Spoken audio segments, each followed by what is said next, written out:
Hello, Cancer, Sun, Moon, Rising, and Venus signs. Kamusta kayo?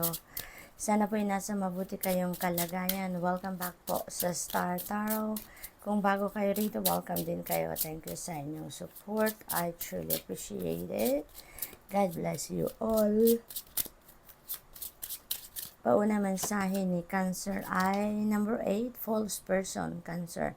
Mag-ingat kayo kasi maaaring meron dito sa paligid ninyo mga low vibration people, no? Meron ditong sabihin na nating manloloko, no? Ang maaaring nandiyan nagmamatsyag, nagmamased, no? At naghihintay lang siguro to ng pagkakataon kung kailan makapangbudol sa inyo, kung kailan ka ma-take advantage, no? Cancer.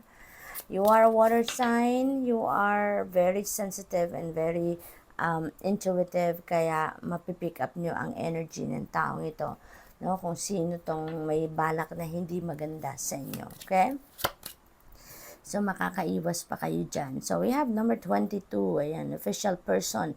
Siguro meron kayong mga lalakaring papeles, meron kayong mga transactions with an official person, no? Maaring opisina ng gobyerno, pupuntahan ninyo, or maaaring pupunta kayo sa isang institusyon, sa isang opisina, at meron kayong kakausapin dito, no? You're going to be dealing with na person na siguro nasa mataas na posisyon sa kumpanyang pinagtatrabahuan or sa institusyon na pinagtatrabahuan niya, posibleng ganon, or opisina sa gobyerno, no?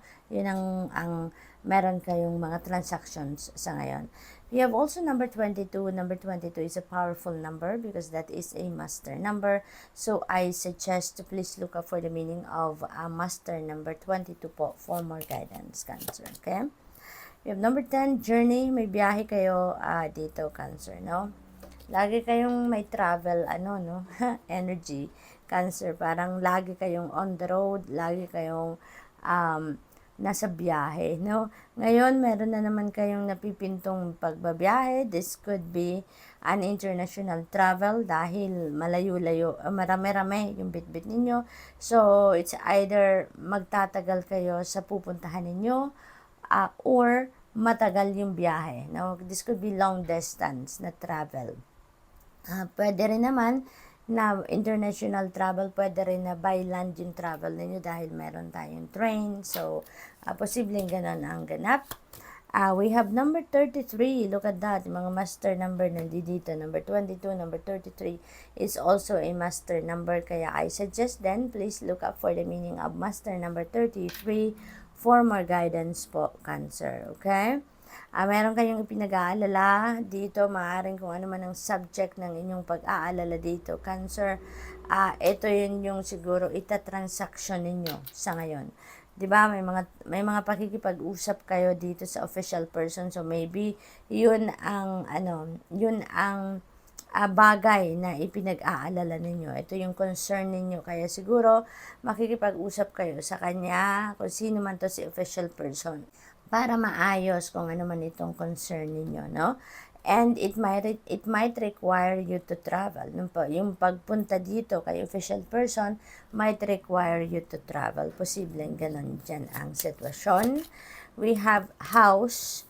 Ayan, so that could be linked to a house. Maaaring meron kayong mga pakikipag-usap dito na gagawin regarding sa bahay, regarding sa a family affair or personal affair na linked sa bahay, no? Posibleng ganun.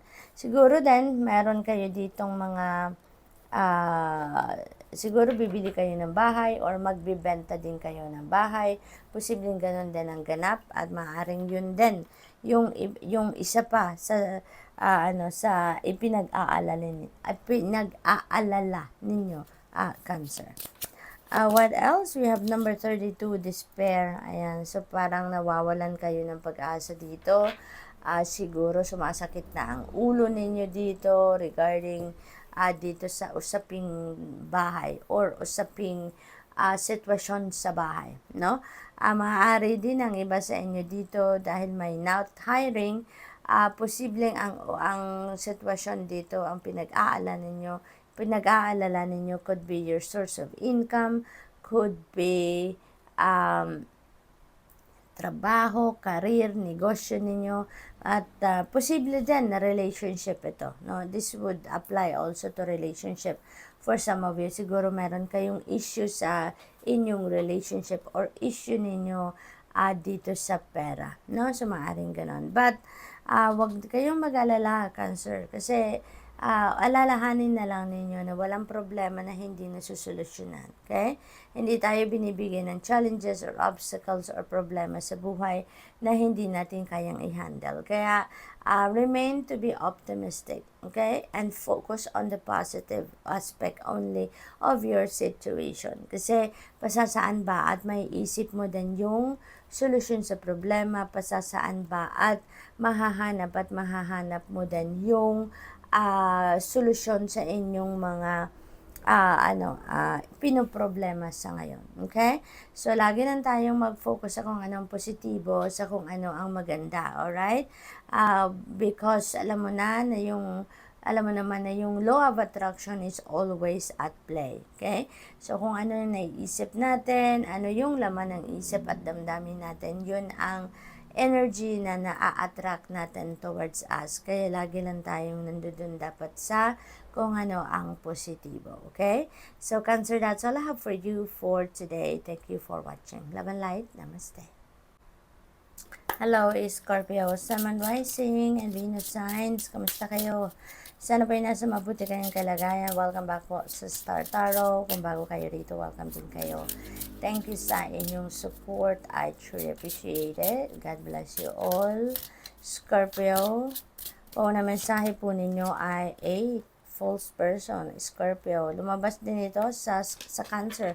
Same placement ng card. So, maaaring may Cancer placement kayo sa inyong chart. Or, maaaring you are dealing with a Cancer, no? This time.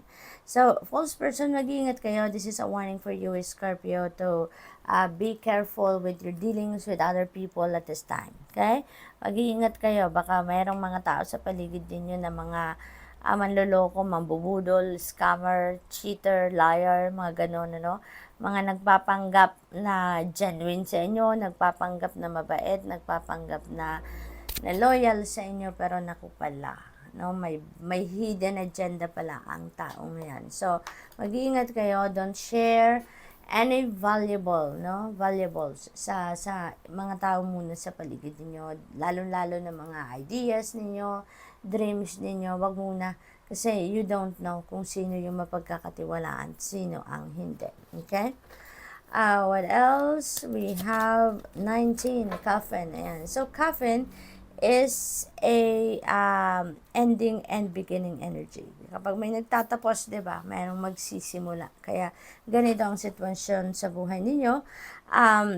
Ang coffin dito nakasara na, no? Kaya tapos na. Kung ano man itong ending na to, tapos na to, nangyari na to. It's already in the past.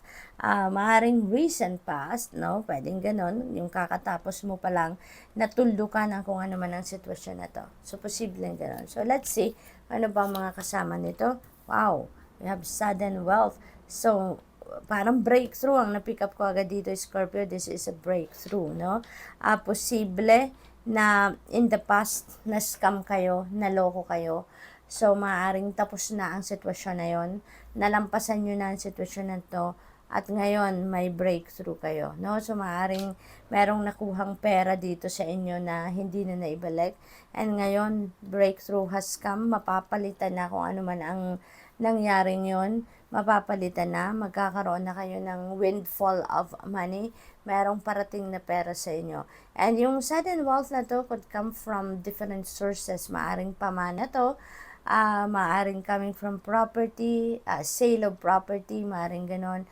Posible din na panalo ito, no, sa lottery or sa kahit anong game of chance. Maaring regalo yan, no? Maaring may nag-iwan sa inyo or nagpamana sa inyo ng bank account. Maaring ganun din ang ganap, Scorpio. So, this could come from different sources, ano, na perang ito. Ba't hindi ninyo ito inaasahan? hindi ninyo ito pinagtrabahuan, no? Hindi ito bunga ng inyong pagsisikap or pagtatrabaho.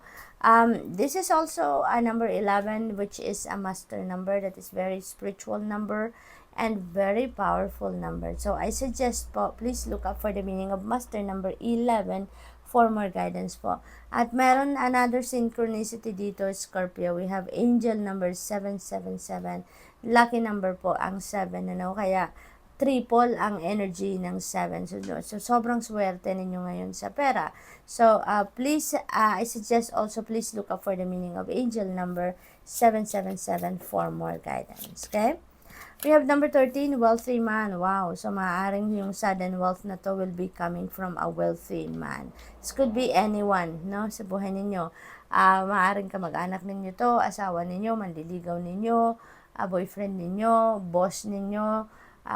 This could be anyone, no? Sa buhay ninyo, si wealthy man. This wealthy man is going to play a significant role sa buhay ninyo at this time. Maaaring si wealthy man ang panggagalingan ng sudden wealth na to, no?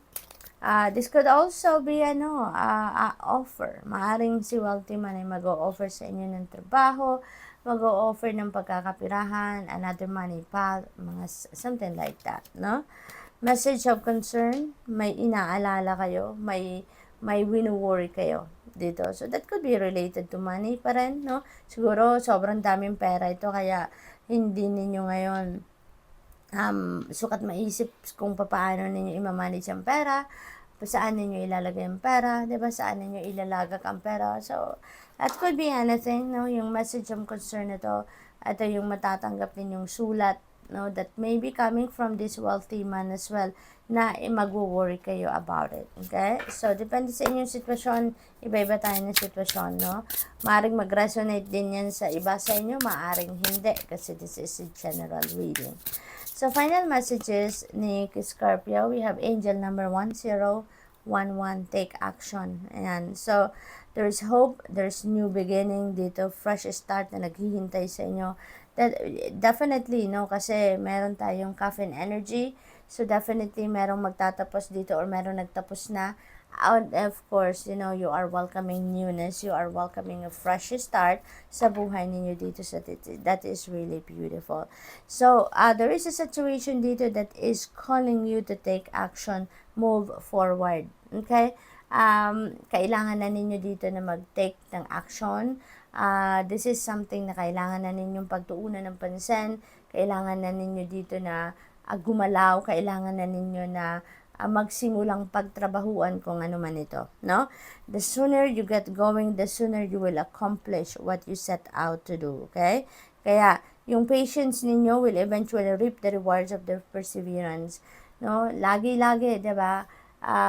Yung success, that is a promise sa inyo, yung success sa kung ano man ang pagtatrabahuan ninyo dito or kailangan ninyong pagtrabahuan, because kapag pinagtrabahuan, pinagsikapan, nag-persevere kayo, aanihin ninyo yung bunga, no, ng inyong pagsisikap, ng inyong perseverance, ng inyong pagpe-persist, diba? So, what else for Scorpio? We have angel number 1551, hold your vision. Ayan. So, napaka-powerful din nyo sa ngayon, Scorpio. Manifestation energy is in your horizon. Abundance, money will be coming in. Prosperity will be coming in. So definitely focus on the good and maintain your concentration on the outcomes you desire, because tulad nga ng sabi ko kanina, law of attraction is always at play. So kung lagi kayong positibo, abundant and prosperous energy lang ang nandiyan sa inyo, yun lang ang pinaproject ninyo. So definitely that is what you are getting back, no, sa inyo. So good luck. That's all I have for you for today. Thank you for watching. Love and light. Namaste.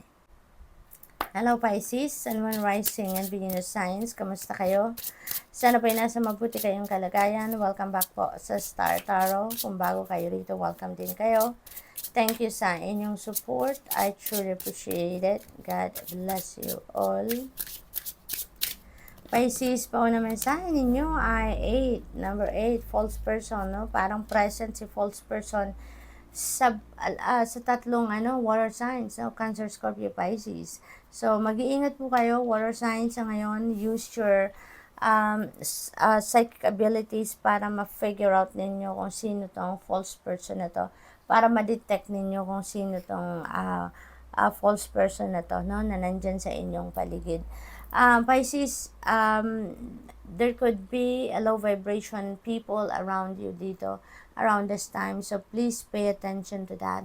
Okay, mag-ingat kayo na hindi kayo mag-share basta-basta ng mga valuable information with other people, no? Pakinggan ninyo ang inyong intuition, because that will always lead you to the right decision, no? That will always give you a signal kung sino yung mga hindi mapagkakatiwalaan na tao sa paligid ninyo. Okay, Pisces?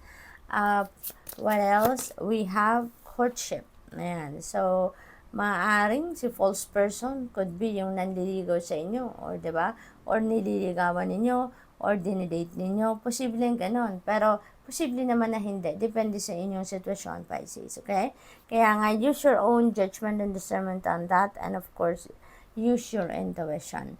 Okay, for some of you dito, Pisces, you are dating someone siguro, or nanliligaw kayo, or meron kayong nililigawan. Okay? Pero, pagmasdan ninyo, no, kung sino yung nililigawan ninyo or dinidate ninyo. Alright? Pakiramdaman ninyo, baka mamaya hindi siya sincere sa'yo, o baka mamaya meron na siyang hidden agenda sa inyo, maring nililigawan ka lang nito, or siguro nakikipag-date lang sa'yo because meron siyang ibang agenda, no? So, use your own judgment and discernment, as I said, okay?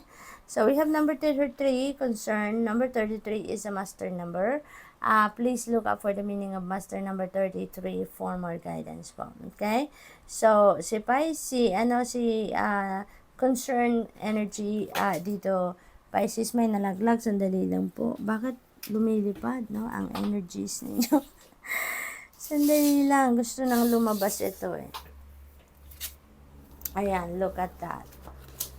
Meron kayong despair energy. Ayan. So, parang ano kayo dito, Pisces, marami kayong ipinag-alala. At siguro yung wino-worry ninyo dito, no, is this scenario dito sa buhay ninyo.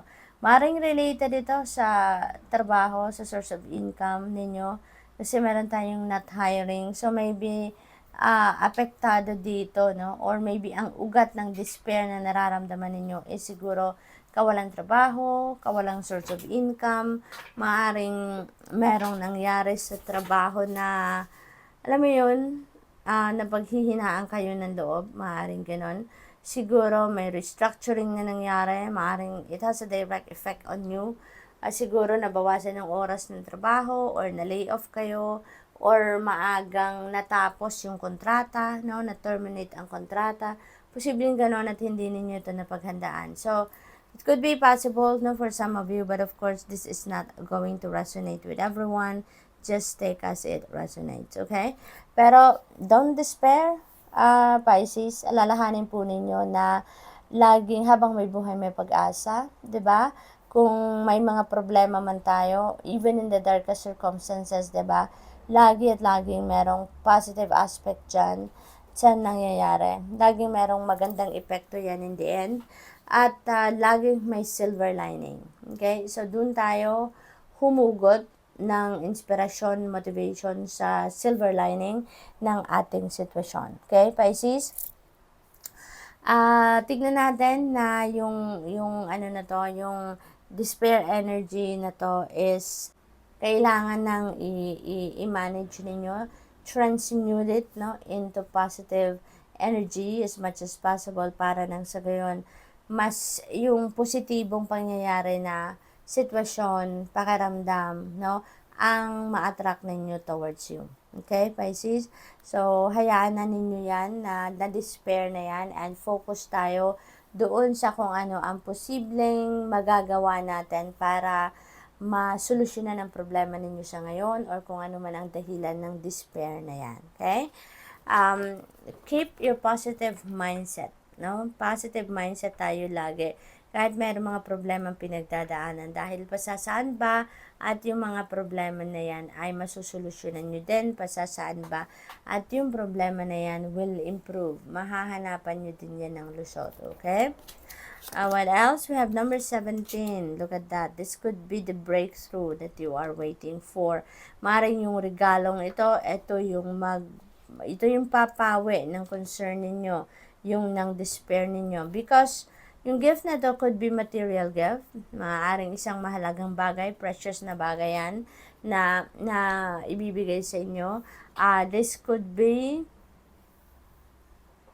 money na maaring dumating, maaring merong magbibigay sa inyo, tutulong sa inyo. That could be a windfall, diba? Because this is a gift. So, maaring regalo yan ng divine universe sa inyo, no? And that could come through other people. Posible din na golden opportunity, diba? Na parating kumikina, gold. So, maaaring golden opportunity ito na parating, an opportunity for a lucrative job, di ba? A lucrative career opportunity or business opportunity. It could be anything, di ba?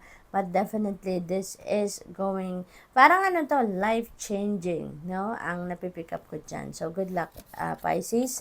Tignan natin kung ano ang inyong final message. For today, we have angel number 1818, willpower. Ayan. There could be achievements, successes na makukuha kayo ngayon. Prosperity is also coming in. You just need to strive forward, you know. You just need to persevere, pagsikapan kung ano man ang ganap. Parang you're going to embody the energy of a wand, no? Where meron ditong go-getter attitude na mabubuhay sa damdamin ninyo, Pisces. So that is really a beautiful sign. Palalakasin ninyo ang inyong loob dito. You're going to activate your inner strength and courage. Sasamahan pa kayo ng swerte, kaya alam mo, magbabago ang inyong sitwasyon. Ano man itong concerns ninyo, despair na nararamdaman ninyo, that is going to fade away. Maglalakas ng loob kayo dito, Pisces. Mabubuhay ang drive and determination in your courage and inner strength, and you will move forward. Okay? There are going to be significant events that are going to happen dito sa buhay ninyo, and you will definitely progress. You will definitely move on with your life from this concern and despair. Magiging maswerte ka dito. Sasabayan ka ng universe dito, susuportahan ka. Pag bumangon ka, ita-transmute mo yung energies mo from despair and concern. You're going to transmute that into positive energy. So, suportahan ka agad ng universe. You will be given support right away. At yan ang magsisimula na ng inyong progress, ng inyong greatness. No? So, good luck, and that's all I have for you for today. Thank you for watching. Love and light. Namaste.